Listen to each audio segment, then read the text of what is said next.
मित्रों, पिछले गीत में मैंने ब्रह्मांड के कण कण में व्याप्त ईश्वर का चित्रण किया था। गीत था मेरा प्रभु सर्वत्र। इस गीत में हमने देखा कि संसार के समस्त ऑब्जेक्ट्स में ईश्वर ही परिलक्षित होता है।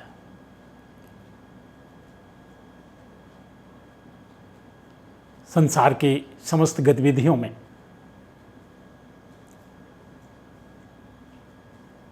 चंद्रमा की चांदनी, सूरज की गर्मी, पक्षियों का कलरव, भंवरों का गुंजन इत्यादि समस्त गतिविधियों में प्रभु का प्रसार ही, प्रभु का ऐश्वर्य ही हमें सर्वत्र दिखाई देता है। अब ऐसे प्रभु को जो सर्वत्र व्याप्त है, ईश्वर की ही शक्ति से सब कुछ संचालित है, समस्त गतिविधियां संपन्न हो रही हैं, ऐसे प्रभु को यदि मैं अपने बहुत ही नज़दीक देखना चाहूं, अपने हृदय में स्थित देखना चाहूं, मिलना चाहूं, तो मेरी कल्पना कह उठेगी, मेरा प्रभु कैसा होगा।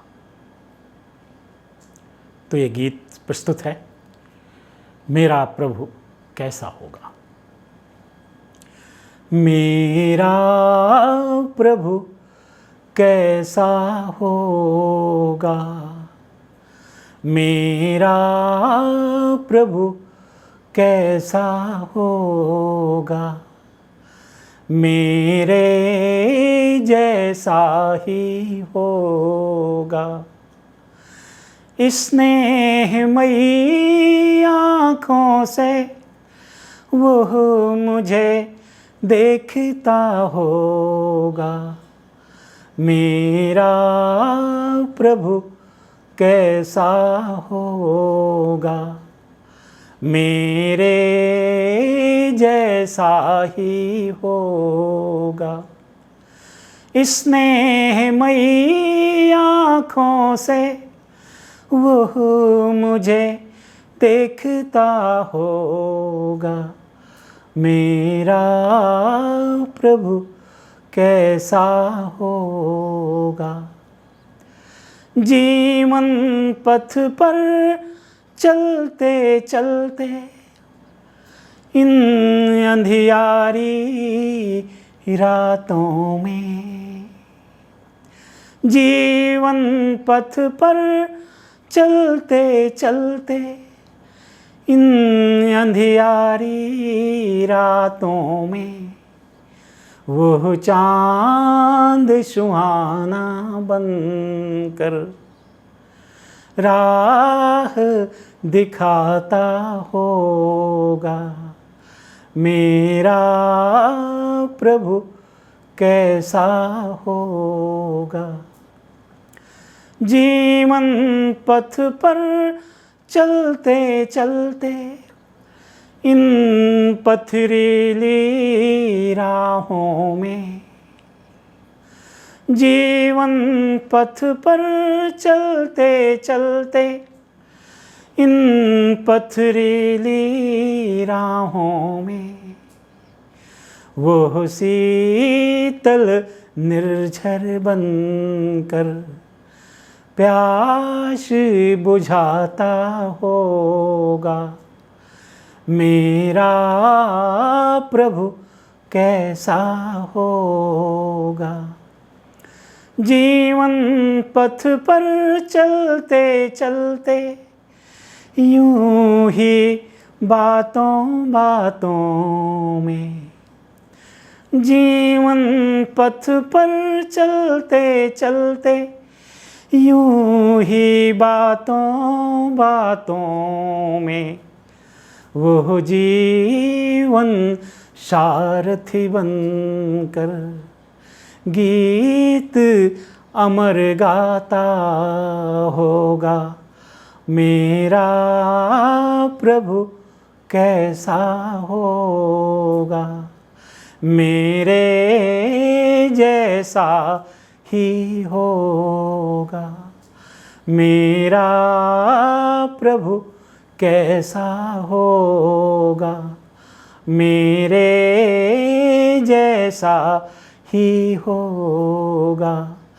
स्नेहमयी आँखों से, स्नेहमयी आँखों से वो मुझे देखता होगा।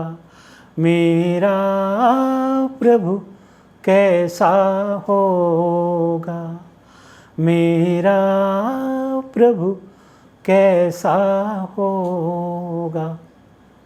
मित्रों, ईश्वर सिर्फ अर्जुन का ही सारथी नहीं, बल्कि हम समस्त मानवों का सारथी। ईश्वर हमारे पास हमेशा उपलब्ध है। हम अपने अंदर ईश्वर के प्रति प्रेम पल्लवित कर ईश्वर का एहसास अपने हृदय में कर सकते हैं, उससे मिल सकते हैं।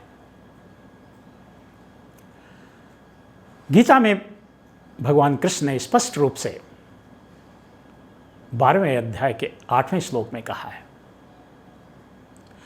मय्येव मन आधस्त्व मयि बुद्धिं निवेशय। मय्येव मन आधस्त्व मयि बुद्धिं निवेशय। निवसिष्यसि मय्येव अत ऊर्ध्वं संशयः। मय्येव मन आधस्त्व मयि बुद्धिं निवेशय। निवसिष्यसि मय्येव अत ऊर्ध्वं संशयः। भगवान कृष्ण अर्जुन के माध्यम से सभी मनुष्यों को कहते हैं, आप संसार की गतिविधियों का संचालन करते रहें, अपनी आवश्यकताओं की पूर्ति करते रहें, लेकिन मयि एव मन आधस्त्व, लेकिन मन मुझ पर हमेशा लगा रहे और मयि बुद्धिम निवेशय, और अपनी बुद्धि का निवेश मुझ पर करो, अपनी बुद्धि को मुझ पर संलग्न करो। निवसिष्यसि मय्येव, मुझ में हमेशा निवास करो, तुम्हारे सारे कार्य मुझको ही समर्पित हों। अत ऊर्ध्व न संशय, और इस प्रकार तुम्हारी ऊर्ध्व गति निश्चित है, तुम्हारा मुझ तक पहुंचना निश्चित है। अधोगति न होकर ऊर्ध्व गति, यानी तुम मुझ तक पहुंच सकोगे। क्वांटम थ्योरी, केमिस्ट्री में क्वांटम थ्योरी में उल्लेख है कि इलेक्ट्रॉन्स लोअर क्वांटम लेवल से हायर क्वांटम लेवल पर पहुंचते हैं। तो इसी तरह से हम अपने सारे कार्य संपन्न करते रहें, लेकिन हमारा क्वांटम लेवल लोअर से हायर की ओर होना चाहिए, और इस हायर लेवल तक पहुँचें कि हम अपना संबंध ईश्वर तत्व से जोड़ सकें, कृष्ण से जोड़ सकें। शिव राम कृष्ण हमारे आराध्य हैं, इनसे यदि हमें जुड़ना है तो हमें हायर क्वांटम लेवल पर आना होगा, और हायर क्वांटम लेवल पर आने के लिए ईश्वर के प्रति अपने हृदय में प्रेम पल्लवित करना पड़ेगा। प्रेम का बीज सुसुप्तावस्था में सभी हृदयों में स्थित होता है, लेकिन उसको अंकुरित करना, उसको पल्लवित करना मनुष्य का कर्तव्य है। जब वो प्रेम पल्लवित होता है तभी हम ईश्वर तत्व से जुड़ते हैं और अंततः ईश्वर के धाम तक पहुंचते हैं। मानस में भी, रामचरितमानस में भी अरण्यकांड में भगवान श्री राम लक्ष्मण के माध्यम से इस तथ्य को कहते हैं, मम गुण गावत पुलक शरीरा, गद गद गिरा नयन बहनीरा। मम गुण गावत पुलक शरीरा गद गद गिरा नयन बहनीरा काम आदि मद दंभ न जाके तात निरंतर बस में ताके। मेरे गुण गाते हुए, मेरे चरित्र का वर्णन करते हुए, मानव रूप में जो मेरा चरित्र है, जो मेरी लीलाएं हैं, जिनमें मैं बानरों, भालुओं और पक्षियों को भी उनकी महत्ता प्रदर्शित करता हूँ, उन लीलाओं का जो गायन प्रेम पूर्वक करते हैं, मैं निरंतर उनके हृदय में स्थित रहता हूँ। यही बात उत्तरकांड में काकभुसुंडी जी गरुण से कहते हैं, पक्षीराज गरुण से। गरुण भी भ्रमित हुए थे जब नाग पास में बंधे हुए श्री राम को गरुण ने उन सर्पों को उनके शरीर से हटाया था, तो उन्हें अहंकार हो गया था कि ये तो प्रभु श्री राम हैं, प्रभु हैं, तो इनकी सहायता के लिए मैं आया हूँ, मुझे सहायता करनी पड़ रही है। लेकिन ये सब भगवान ने पक्षियों को महत्व देने के लिए और सुग्रीव के बानरों और भालुओं को महत्व देने के लिए इन सब का साथ लेकर के राक्षसों का वध करने में इन सब का साथ लेकर के चले हैं, ताकि वे इन सब को महत्व दे सकें। भगवान अवतार इसीलिए लेते हैं, वो श्रेय खुद नहीं लेते हैं। मनुष्य रूप में उनका अवतार जब होता है तो सभी को श्रेय देते हैं कि आप सभी शक्तिशाली हो, मेरे समानांतर शक्ति हो। सुनि भुषुंड के वचन सुहाए, हर्षित खगपति पंख फुलाए। सुन भुषुंड के वचन सुहाए, हर्षित खगपति पंख फुलाए। नयन नीर मन अति हर्षाना, श्री रघुपति प्रताप उरयाना। हम जब प्रफुल्लित होते हैं तो रोंगटे खड़े हो जाते हैं, पक्षी प्रफुल्लित होते हैं तो पंख फुलाते हैं।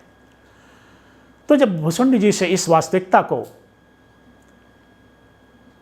गरुड़ ने जाना तो प्रफुल्लित होकर के अपने पंख फुला करके और नेत्रों में उनके आंसू आ जाते हैं और भगवान श्री राम का ऐश्वर्य अपने हृदय में जब समझ पाते हैं तो अत्यंत प्रफुल्लित होकर के अपने पंख फुलाते हैं। तो इस प्रकार हमारे सभी ग्रंथों में, गीता में, रामचरितमानस में, भागवत में